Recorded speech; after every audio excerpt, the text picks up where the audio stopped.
কবিতা পড়ার প্রহর। গভীর সবুজের সমারোহ নির্জনতায় প্রকৃতির সুখময় মুহূর্তের সাথে আমার বসবাস।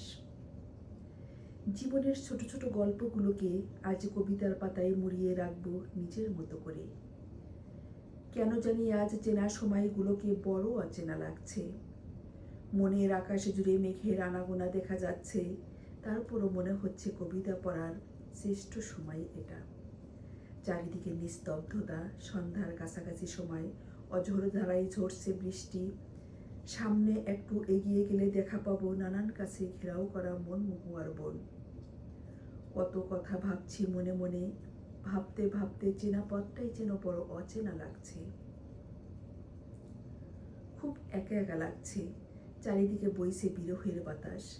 ঝরা পাতার উপরে বসে পড়লাম। এরপর জোনাকির আলোয় ধরে এগিয়ে গেলাম।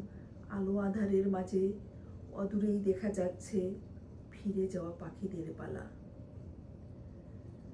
কত নির্জনতায় ভরা চারিদিকে, ভাবছি আমার জন্য এটাই যেন কবিতা পড়ার শ্রেষ্ঠ সময়।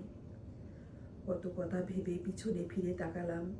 কত দুঃখ জড়ো হয়ে বসে আছে পিছনে, ও সব কথা বেদনার বিধুর করে পিছনে রেখে সুখের কথা ভেবে সামনে পা বাড়ালাম। জীবনে অনেক কথা বলা হয়নি নিজের মতো করে, আজ তা বলবো কবিতার ভাষায়, কবিতার মধ্য দিয়ে। মনে হচ্ছে আর একটু পরে আকাশে ভেদ করে চাঁদ উকি দিয়ে যাবে পৃথিবীর বুকে। ওই চাঁদের আলোয় ভরা নির্জনতায় বসে কবিতা লিখে যাব মনের মাধুরী মিশিয়ে।